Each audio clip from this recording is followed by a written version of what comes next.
नमस्कार दोस्तों, ये कुछ इम्पोर्टेंट क्वेश्चन है। चलिए मिलके पढ़ते हैं। महाजनपद काल 600 ईसा पूर्व से 325 ईसा पूर्व। महाजनपद काल 600 ईसा पूर्व से 325 ईसा पूर्व। बताइए महाजनपद काल का टाइम क्या था? 600 ईसा पूर्व से 325 या 500 ईसा पूर्व से 425? 600 ईसा पूर्व से 325 ईसा पूर्व। महाजनपद और सूची सेकंड राजधानी 4 1 2 3 4 1 2 और 3। गांधार गांधार गांधार महाजनपद की राजधानी क्या थी? तक्षशिला। गांधार की तक्षशिला। सूरसेन की मथुरा। मथुरा किस महाजनपद की राजधानी थी?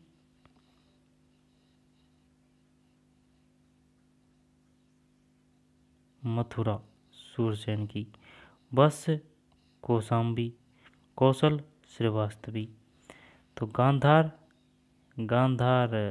तक्षशिला, सूरसेन मथुरा, वत्स की कौशाम्बी, कौशल की तक्षशिला।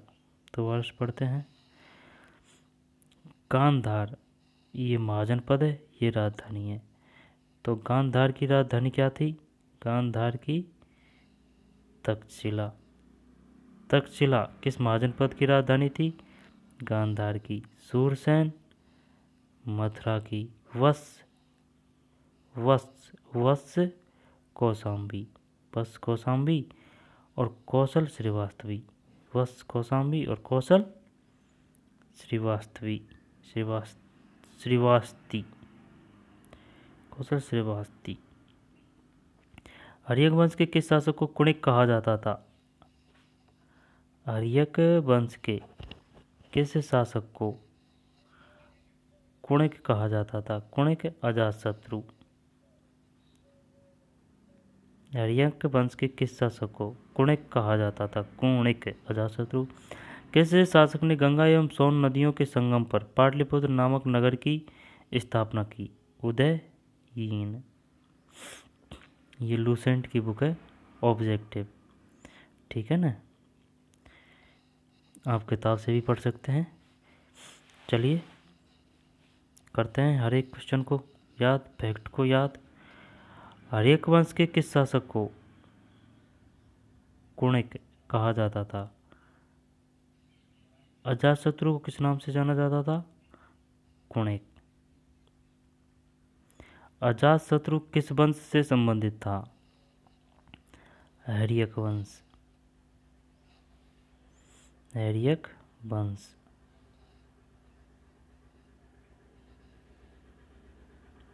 आर्यक वंश।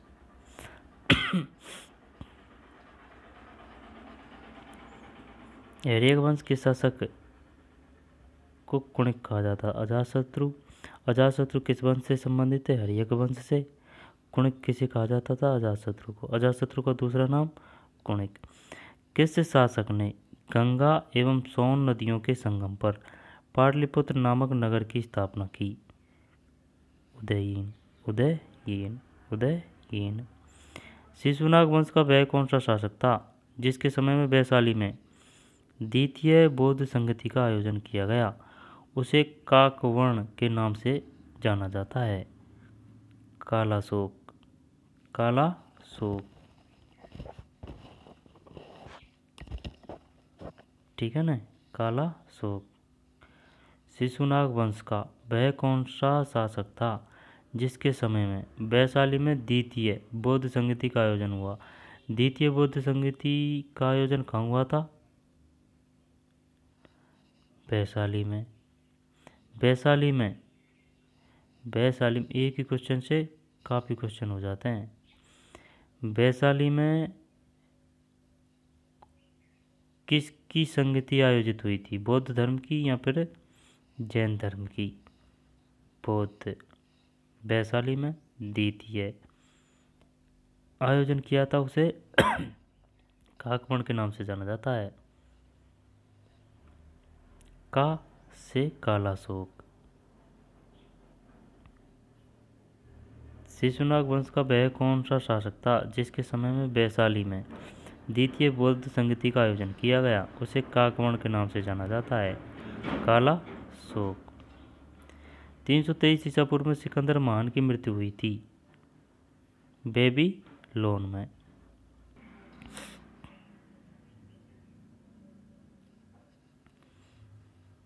323 ईसा पूर्व में सिकंदर महान की मृत्यु हुई थी। बेबीलोन में। सिकंदर महान की मृत्यु हुई थी 323, 324, 325 ईसा पूर्व। 323 सिकंदर महान एवं पौरस या पुरु की सेनाओं ने निम्नलिखित में किस नदी के आमने सामने वाले तटों पर पड़ाव डाला हुआ था? झेलम। झेलम। किस प्रकार का मृदभांड पोट्री भारत में द्वितीय नगरीकरण शहरीकरण के प्रारंभ का प्रतीक माना गया?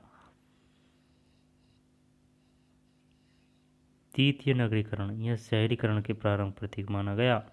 उत्तरी काले पॉलिशकृत बर्तन। उत्तरी काले पॉलिशकृत बर्तन द्वितीय नगरीकरण मृदभांड पोट्री प्रारंभ का प्रतीक माना गया। उत्तरी काले पॉलिशकृत बर्तन।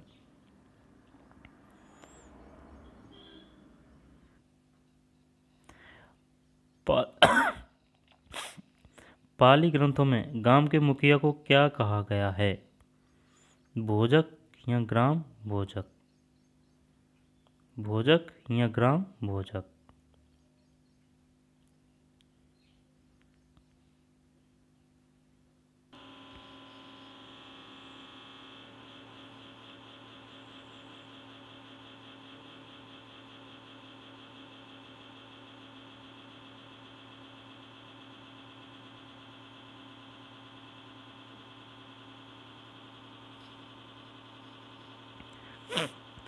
पाली ग्रंथों में गांव के मुखिया को क्या कहा गया? भोजक ग्राम भोजक। भोजक ग्राम भोजक। ठीक है ना।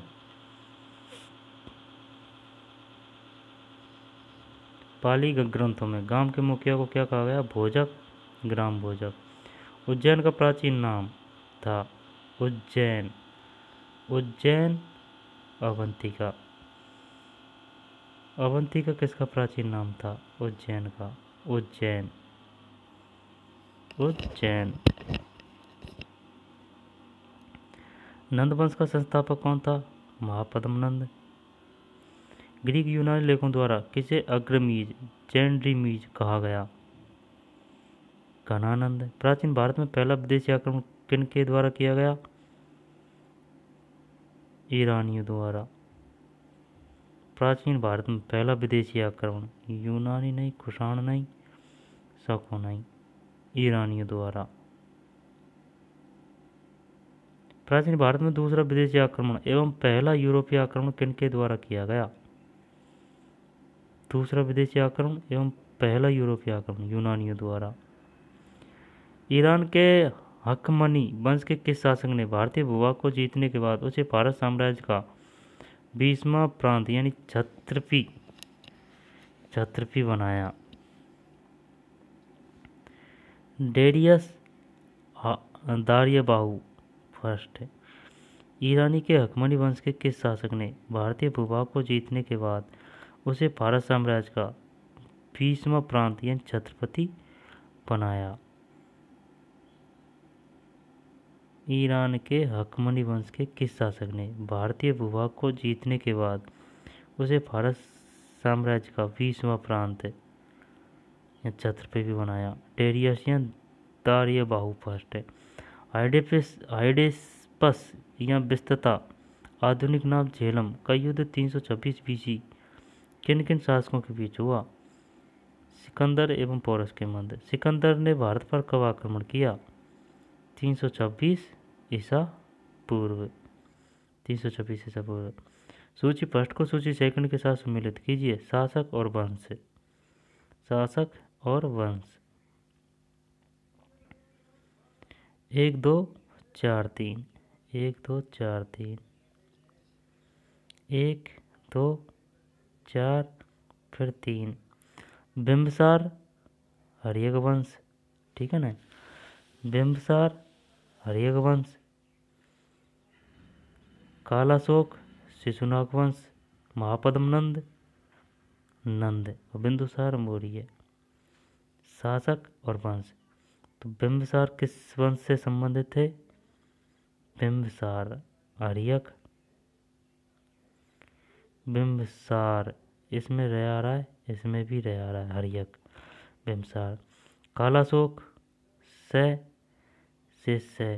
शिशुनाग वंश।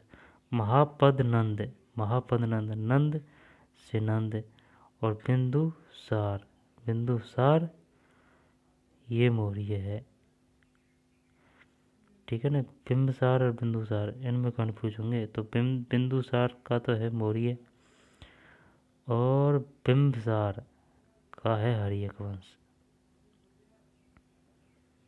हर्यक वंश कौन सा है? 17वां। 17 के बाद में 18। सूची पृष्ठ को सूची के साथ सम्मिलित कीजिए। 1 2 3 4 सभी सम्मिलित है। महाजनपद और आधुनिक क्षेत्र। मगध पटना व गया के जिले। वश इलाहाबाद। कौशल अवध। अवंती मगध पटना व गया के जिले। वश इलाहाबाद। कौशल अवध और अवंती मालवा। बताइए अवंती का वर्तमान का आधुनिक क्षेत्र बताइए कौन सा है? मालवा। और कौशल का आधुनिक क्षेत्र अवध। वत्स का इलाहाबाद। मगध का पटना में गया के जिले। मगध की प्रथम राजधानी कौन सी थी? मगध की गिरिव्रज या राजगृह। गिरिव्रज या राजगृह। किस शासक द्वारा सर्वप्रथम पाटलिपुत्र का राजधानी के रूप में चयन किया गया? किस शासक द्वारा सर्वप्रथम पाटलिपुत्र का राजधानी के रूप में चयन किया गया? उदयीन द्वारा। 16 महाजनपदों की सूची उपलब्ध है अंगुत्तर निकाय में। निम्नलिखित में से मगध का कौन सा राजा सिकंदर महान का समकालीन था? सिकंदर महान का समकालीन था घनानंद। सिकंदर महान का समकालीन था घनानंद। प्रथम मगध साम्राज्य का उत्कर्ष किस नदी में हुआ था? प्रथम मगध साम्राज्य का उत्कर्ष किस सदी में हुआ था? 6ठी सदी ईसा पूर्व। मगध साम्राज्य का उद्भव 6ठी सदी ईसा पूर्व। सिकंदर की भारत में सफलता के निम्न कारण थे। 1 2 3 4। भारत में तब कोई केंद्रीय सत्ता नहीं थी, ठीक है। उसकी सेना श्रेष्ठ प्रकार की थी। उसे देशद्रोही भारतीय शासकों का सहयोग मिला। वह एक अच्छा प्रशासक था।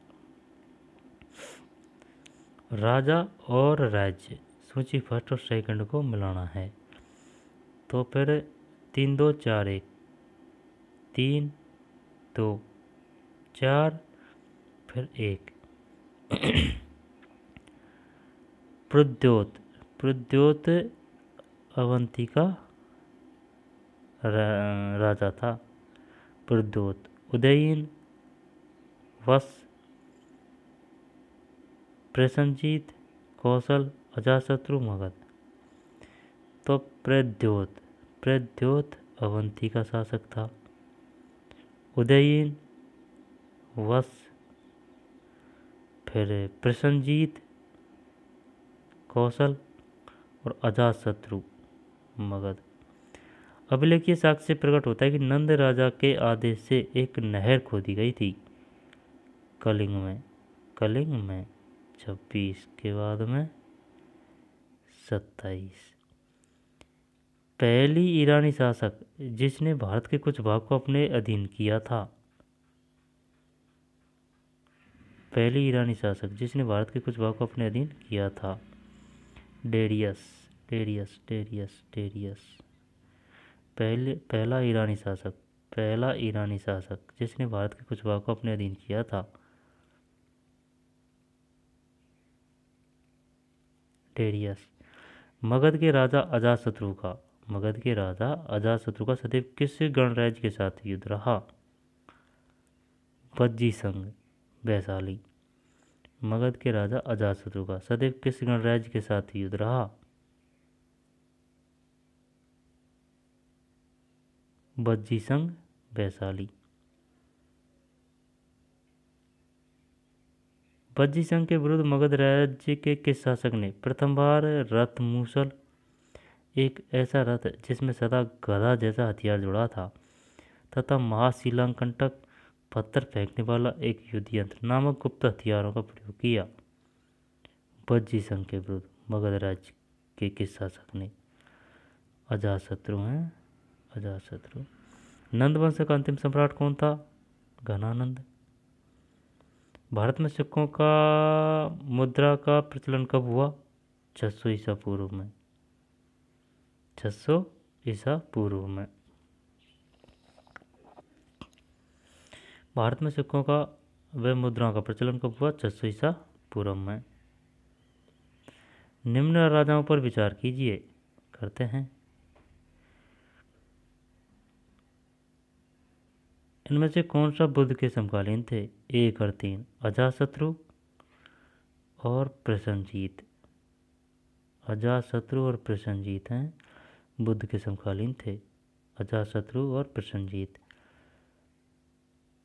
बुद्ध, अजातशत्रु, प्रसेनजीत। 6ठी सदी ईसा पूर्व के दौरान बड़े राज्यों के उदय का मुख्य कारण क्या था? बड़े राज्यों का उत्तर प्रदेश और बिहार में व्यापक पैमाने पर लोहे का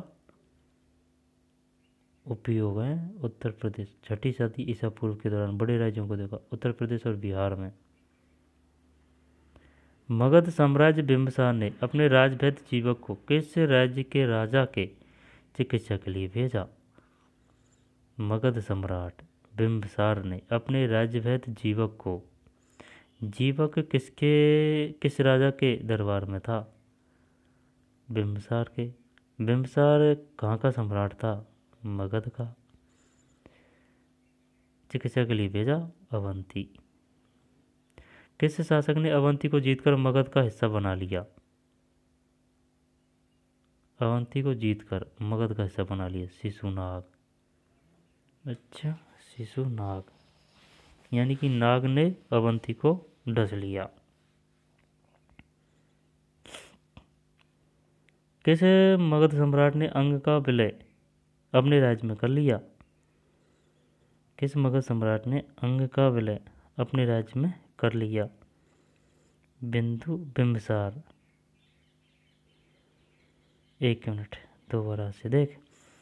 किस शासक ने अवंती को जीतकर मगध का हिस्सा बनाया? शिशुनाग ने। ठीक है, नाग ने अवंती को डस लिया। किस मगध सम्राट ने अंग का विलय अपने राज्य में कर लिया? इसमें है बिंबिसार। बिंबिसार। शिशुनाग ने किस राज्य का विलय मगध साम्राज्य में नहीं किया?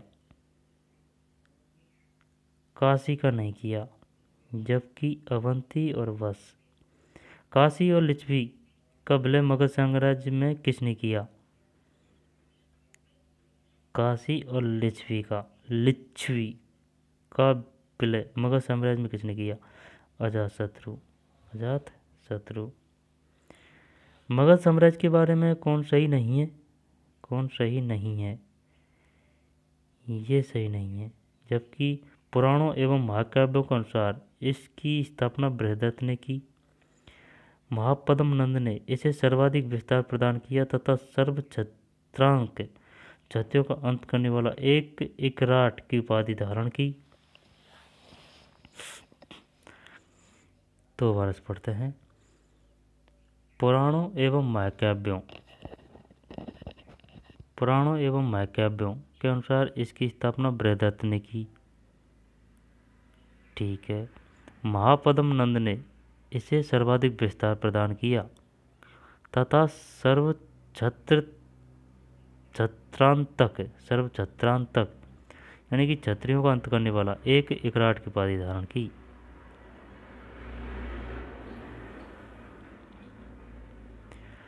सर्व छत्रांतक और इकराट की उपाधि धारण किसने की थी? महापद्म नंद ने। सर्व छत्रांतक एवं इकराट की उपाधि धारण की।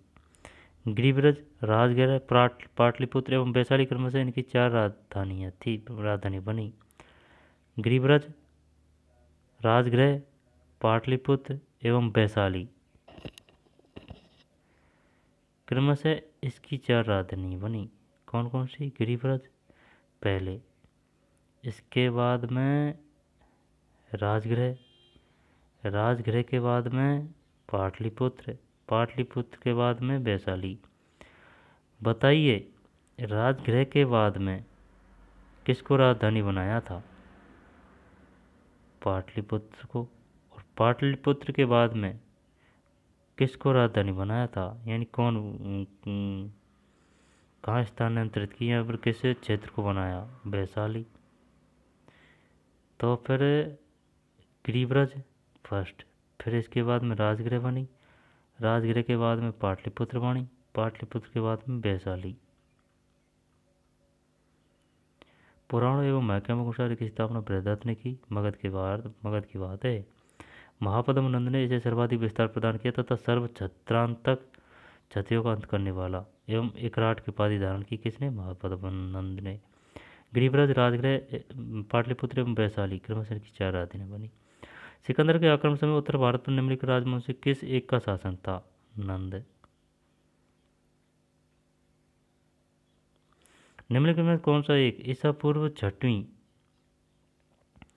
सदी में प्रारंभ में भारत का सर्वाधिक शक्तिशाली नगर राज्य था? मगध। मगध, ठीक है, मगध।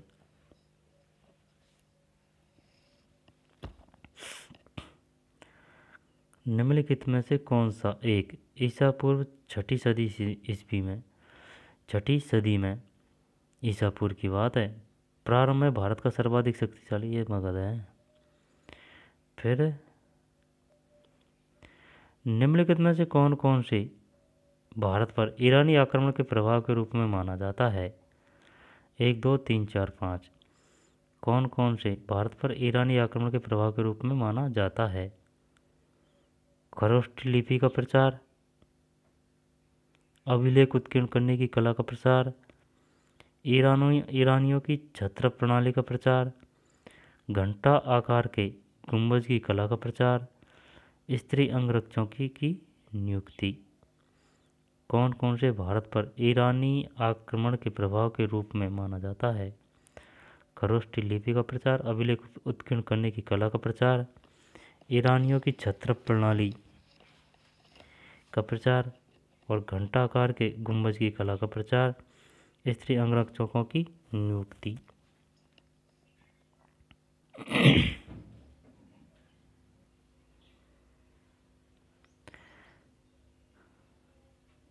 खरोष्ठी लिपि का प्रचार, अभिलेख उत्कीर्ण करने की कला का प्रचार, ईरानियों की छत्र प्रणाली का प्रचार, घंटा के आकार के गुंबज की कला का प्रचार, स्त्री अंगरक्षकों की नियुक्ति। ठीक है। निम्न में से कौन सा एक सिकंदर के आक्रमण का प्रभाव नहीं था? उसने भारत को यूनान की रियासत बनाया। निम्न में से कौन सा एक सिकंदर के आक्रमण का प्रभाव नहीं था? ये नहीं था। इस आक्रमण ने भारत और यूनान के बीच प्रत्यक्ष संपर्क स्थापित करवाया। इस आक्रमण ने भारत और यूनान के बीच प्रत्यक्ष संपर्क स्थापित करवाया। इस आक्रमण ने पश्चिमोत्तर भारत में यूनानियों की स्थापना का मार्ग प्रशस्त किया। सिकंदर अपने उपनिवेशों की स्थापना के लिए उत्तरदायी था। ठीक है ना। सिकंदर के आक्रमण का प्रभाव नहीं था, ये नहीं था। इस आक्रमण ने भारत और यूनान के बीच प्रत्यक्ष संपर्क स्थापित करवाया। इस आक्रमण ने पश्चिमोत्तर भारत में यूनानियों की स्थापना का मार्ग प्रशस्त किया। सिकंदर अनेक उपनिवेशों की स्थापना के लिए उत्तरदायी था। उसने भारत को यूनान की रियासत बनाया। निम्नलिखित में से किस राज्य में गणतंत्रात्मक शासन व्यवस्था नहीं थी? मगध। मगध। दोबारा देखते हैं। सिकंदर के आक्रमण का प्रभाव नहीं था। उसने भारत को यूनान की रियासत नहीं, ये नहीं है। इस आक्रमण ने भारत और यूनान के बीच प्रत्यक्ष संपर्क स्थापित कर पाया। इस आक्रमण ने पश्चिमोत्तर भारत में यूनानियों की स्थापना का मार्ग प्रशस्त किया। सिकंदर अनेक उपनिवेशों की स्थापना के लिए उत्तरदायी था।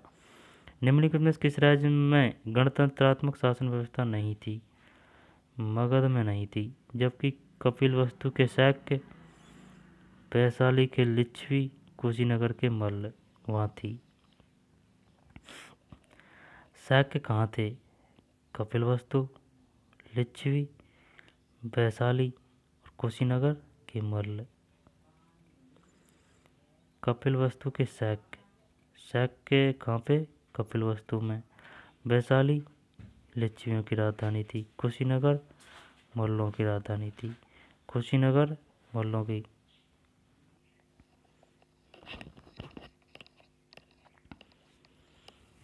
निम्नलिखित में से किसे सैनिया यानी कि नियमित और स्थायी सेना रखने वाला कहा जाता था? बिम्बसार। सैनिया, नियमित और स्थायी सेना रखने वाला को कहा जाता था सैनिया। बिम्बसार। निम्नलिखित में से किसे अग्रसेन, उग्रसेन, भयानक सेना का स्वामी कहा जाता था? महापद्नंद। महापद्नंद। उग्रसेन, महापद्नंद, सैनिया, बिम्बसार। डेरियस या दार्यबाहु फर्स्ट ने 516 बीसी में सिंधु के तटवर्ती भूभाग को जीतकर उसे ईरान का 20वां चक्रवर्ती प्रांत बनाया। उससे कितना राजस्व प्राप्त होता था? 360 टैलेंट। 360 टैलेंट। निम्नलिखित में से कौन सिकंदर के साथ भारत आने वाला इतिहासकार नहीं था? हेरोडोटस, जबकि नियाकर्स, एरिस्टोबुलस, एनासिक्रीटस। नियाकर्स, एरिस्टोबुलस, एनासिक्रीटस। ठीक है ना, नियाकर्स, एरिस्टोबुलस और एनासिक्रीटस सिकंदर के, हेरोडोटस नहीं। महाजनपद काल में श्रेणियों के संचालन को कहा जाता? श्रेष्ठीन। गृहपति का अर्थ है धनी, धनी किसान। गृहपति, धनी किसान। 50 में ए, 50 में ए, धनी किसान। सूची फर्स्ट को सूची सेकंड के साथ सम्मिलित कीजिए। 1 2 3 4। अष्टकूलक परामर्शदायी संस्था। महामात्र उच्च कोटि के अधिकारी। बलि साधक किसानों से कर वसूलने वाला अधिकारी। शुल्किक या शुल्काध्यक्ष शिल्पियों व व्यापारियों से शुल्क या चुंगी वसूलने वाला अधिकारी। अष्टकूलक परामर्शदायी संस्था, ठीक है ना, अष्टकूलक परामर्शदायी संस्था।